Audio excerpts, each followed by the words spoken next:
بسم اللہ الرحمن الرحیم۔ شروع اللہ کے نام سے جو بڑا مہربان نہایت رحم والا ہے۔ فاسألوا اہل الذکر ان کنتم لا تعلمون۔ پس اگر تم نہیں جانتے تو اہل علم سے دریافت کر لو۔ خانے وال سے بھائی لیاقت علی صاحب نے سوال پوچھا ہے۔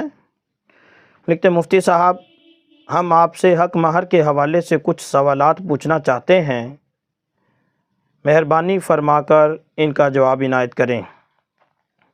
نمبر 1، مہر کی کم سے کم مقدار متعین ہے یا نہیں؟ نمبر 2، کیا مہر بیوی کے پاس جانے سے پہلے ادا کرنا ضروری ہے؟ نمبر 3، کیا مہر ادا کیے بغیر بیوی سے صحبت کرنا حرام ہے؟ نمبر 4، کیا مہر میں گائے یا بھینس وغیرہ دی جا سکتی ہے یا نہیں؟ لیاقت علی: جی میرے محترم بھائی، آپ کے 4 سوال ہیں۔ پہلا سوال یہ ہے کہ مہر کی کم سے کم مقدار متعین ہے یا نہیں؟ جی ہاں میرے محترم بھائی، مہر کی کم سے کم مقدار 2 تولہ 7.5 ماشا چاندی، یہ 10 درہم کی مقدار ہوتی ہے۔ 2 تولہ 7.5 ماشا چاندی کی قیمت سے کم مہر نہیں کر سکتے، اتنا مہر شرعی طور پر لازم ہے، جس کو بنانے کا طریقہ میں عرض کر دیتا ہوں کہ آپ بازار سے چاندی کی فی تولہ قیمت معلوم کر لیں۔ فی تولہ قیمت معلوم کرنے کے بعد اس قیمت کو 12 پر تقسیم کر دیں۔ حاصل جواب کو آپ 31.5 کے ساتھ ضرب دے لیں۔ جو جواب آئے گا وہ مہر کی سب سے کم قیمت ہوگی۔ یہ ہر زمانے میں مختلف ہوتا رہتا ہے، چونکہ چاندی کی قیمت جو کم یا زیادہ ہوتی رہتی ہے، تو چاندی کی فی تولہ قیمت کو 12 پر تقسیم کرنا ہے، پھر حاصل جواب کو 31.5 کے ساتھ ضرب دینا ہے۔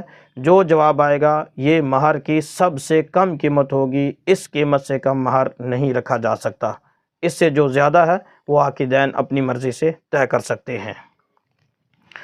دوسرا سوال آپ کا یہ تھا، کیا مہر بیوی کے پاس جانے سے پہلے ادا کرنا ضروری ہے؟ جی نہیں، پہلے ادا کرنا ضروری نہیں، بلکہ زیادہ اچھا تو یہ ہے کہ بیوی کو خود ادا کریں۔ اس کے 2 بڑے فائدے ہوں گے۔ ایک فائدہ تو یہ ہوگا کہ صاحب حق کو اس کا حق مل جائے گا۔ اگر کسی اور کو ہم دیتے ہیں تو پتہ نہیں بیوی تک پہنچے نہ پہنچے، یعنی اس میں شک تو شبہ تو ہے نا۔ آپ خود دیں گے تو صاحب حق کو حق پہنچ جائے گا، ایک بڑا فائدہ تو یہ ہے۔ دوسرا فائدہ یہ ہے کہ اس سے میاں بیوی میں محبت بھی بڑھتی ہے، ان میں پیار بڑھتا ہے، اور میاں بیوی میں محبت کا بڑھنا ایک اچھی چیز ہے، لہٰذا خود دے دیا جائے تو زیادہ اچھا ہے۔ تیسرا سوال آپ کا یہ ہے، کیا مہر ادا کیے بغیر بیوی سے صحبت کرنا حرام ہے؟ جی نہیں میرے محترم بھائی، حرام تو نہیں کہہ سکتے، البتہ اتنا ضرور ہے کہ اگر آپ کا مہر معجل ہے، آپ نے فوراً نقد دینا تھا تو وہ ابھی ادا نہیں کیا، تو بیوی اپنے ساتھ جمع کرنے سے اس کو روک سکتی ہے۔ یہ روکنا شریعت نے اس کو حق دیا ہے، اس سے وہ گناہ گار بھی نہیں ہوگی۔ پہلے خاوند مہر ادا کرے گا، جب خاوند نے مہر ادا کر دیا تو اب بیوی کے روکنے کا کوئی اختیار نہیں، کوئی حق نہیں۔ اگر اب روکے گی تو گناہ گار ہوگی، لعنت کی موجب بنے گی۔ لہٰذا اگر خاوند نے مہر نہیں بھی ادا کیا اور صحبت کر لی تو اس صحبت کو صحیح کہا جائے گا، اس سے خاوند گناہ گار نہیں ہوگا۔ صرف اتنا ہی ہے کہ اگر بیوی روکنا چاہتی تو روک سکتی تھی۔ اگلا سوال آپ کا یہ ہے، کیا مہر میں گائے یا بھینس وغیرہ دی جا سکتی ہے یا نہیں؟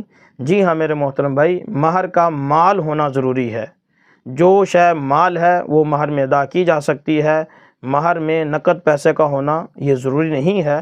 سونا چاندی نقد پیسہ جو ہمارے روپے ہیں ان میں سے یا کسی مال میں سے، یعنی جانور وغیرہ میں سے کس ہے وہ ادا کیا جا سکتا ہے۔ بس اتنا یاد رہے کہ مہر کا مال ہونا ضروری ہے۔ تو آپ کے سارے سوالوں کا جواب ہو گیا ہے، امید ہے کہ بات ساری سمجھ آ گئی ہوگی۔